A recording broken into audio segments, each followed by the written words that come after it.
Hey guys, Alcheya here.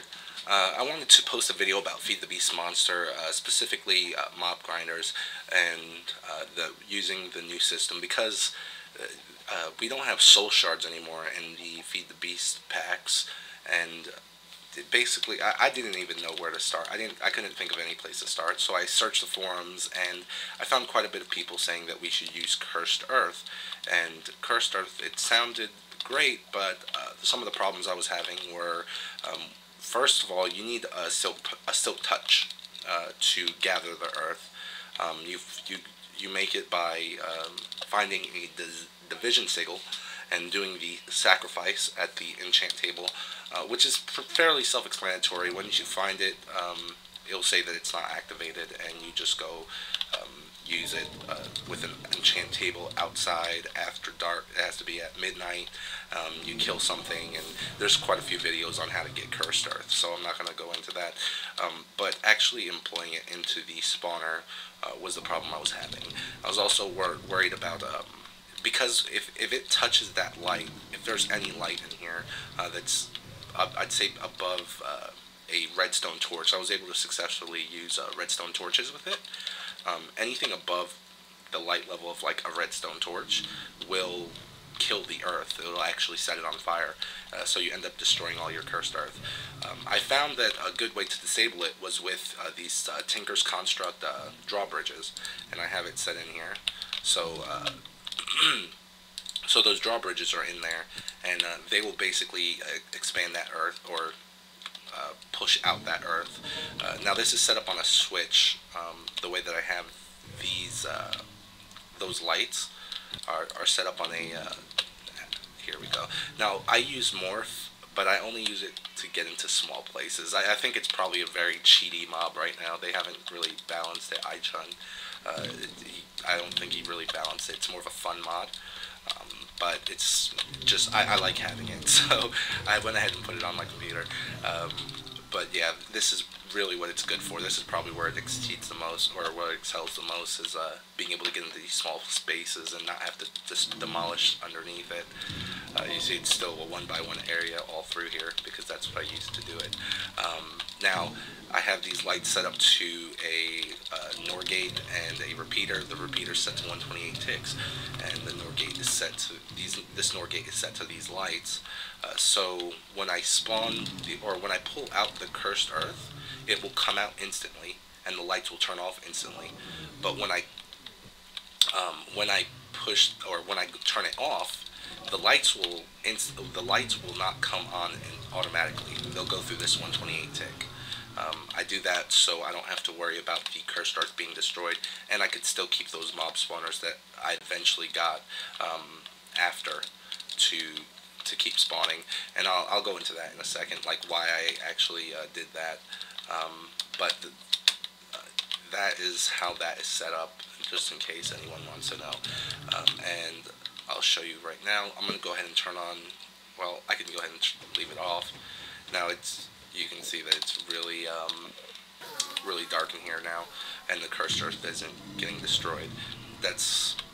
Now right now you'll see that there's a lot of blaze and creepers and endermen spawning, and those are actually from the spawners, and they're kind of suppressing the spawn rate of the Cursed Earth. But normally you'd get just tons and tons of zombies and skeletons and creepers and spiders. There's some spiders there, and they will throw an excessive amount of like items out, and that was the main reason for me getting the. Oh, what is that? Why is that not? Is that a? Okay. Anyway, that was the reason for me putting the spawners in, because I was tired of getting just tons of garbage loot from them.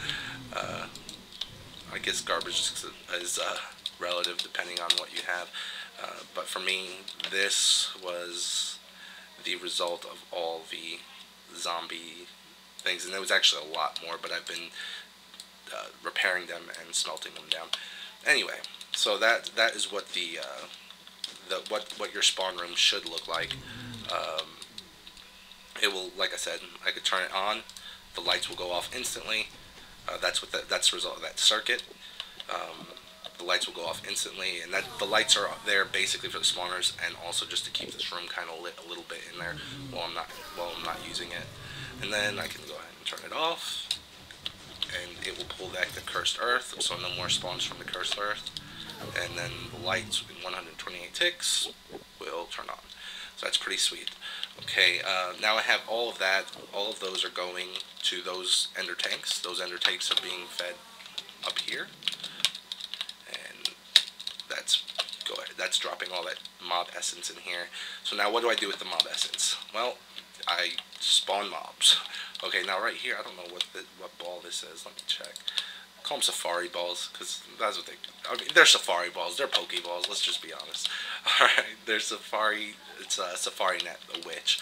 All right, so for whatever reason, I guess I needed witches. This is the Arcane Pedestal from Thaumcraft. The only reason I have this is because I think it looks cool. You could actually use the donation box. I was using that for a while, which looks pretty sweet. The donation, the little pig, and you can put that there.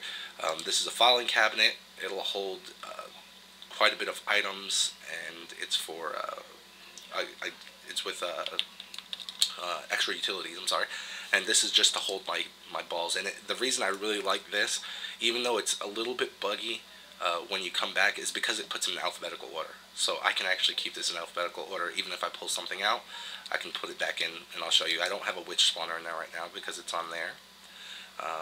So I have Wild Deer, Wisp, and it skips the Witch. Okay, so I could press this button, and it's going to pull it into that mob grinder, or into the auto spawner. And after a few seconds, take your time, no problem. Alright, after a few seconds, it's going to start spawning witches, and you'll see that's a 9x9. You'll see that, here we go, whenever they start dying, here, some sticks, gunpowder, redstone, glowstone dust, ender eyes, or spider eyes, and all that good stuff, and they're just dying in there. So I can keep spawning them, and then whenever I'm done, like I have enough whatever, I can go ahead and press the button, and it will come back. So here, the witch is here now. So the way I have this is because I didn't want to have to interact with it too much. I don't like having to interact with things if I don't have to. Now this is a problem. This is why I I try to use morph as much as possible when try to use morph to get small. That way I don't have to worry about all these things spawning. And that's a result of me messing with the chickens earlier. Let's go ahead and get rid of those because that's ridiculously annoying. Okay, and I should have actually closed this all off when I was done, and I had it closed, but yeah, I don't remember what I was doing down here. I think it was when I had a bug, so I was trying to figure out what was causing it. Let me go ahead and, oh wow. Alright, that's great. Alright, now the way that I have this set up is, this is Ender IO, and man, I'll tell you what, Ender IO is amazing. It's probably, I've never had as much use for, like, it's not really specific. It's, you can get things around with using one block. So you don't have to have like all these tanks everywhere and have all these pipes coming in from every side. Everything could just come in one side, and it's beyond incredible and beyond useful. That's the test rack that's powering all four of those grinders. That's the mob essence that's coming out from the bottom of the tank up there. So I don't have to. So I have the fluid coming in from here.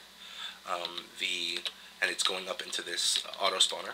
I have the items. That's what's moving back and forth moving my spawn balls back and forth.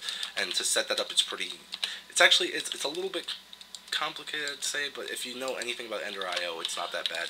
Basically, you're just going to set the output to be on the extraction on this to be the same color as the import on the place that it's going into, and the extraction on this one, on where it's coming out of, to be the same as the import on the auto spawner.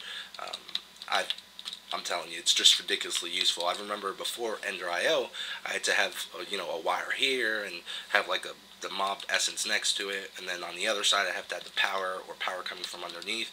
Then I had to have like another spot for redstone signal. This cuts that all out. The redstone signal is coming from this as well. all in one block. The energy is coming from right there. The item is going that way, and the mod essence is coming from there, and it's really compact and just I can't rave about this mod enough. It's great. But yeah, I have that set up. The only issue that you will have is if you want to come underneath and to set the spawn exact copy. But I have a Silk Touch pick and or a Silk Touch hammer, so I just use the Silk Touch hammer to break the glass and change that. I'm not gonna. I have to clean this up. So this base is still fairly new. Like, it seems like I have a lot done here, but it's still fairly new. I just went overpowered with the mining with the quarry, and yeah, that's how that works. This is just an open. This is a open blocks big button set to a toggle switch to set this. You can actually just set a lever there and it would work fine, but I wanted a big button to to show. Eventually, I'll probably set this all up with a Direwolf 20 touchscreen and have it basically flowing back and forth, which will be awesome. I had one of my other mob spawners like that. Anyway, not to get too far off topic, that is pretty much it. If you have any questions about it, feel free to ask, like, comment, subscribe. Thank you for watching, and have a great day.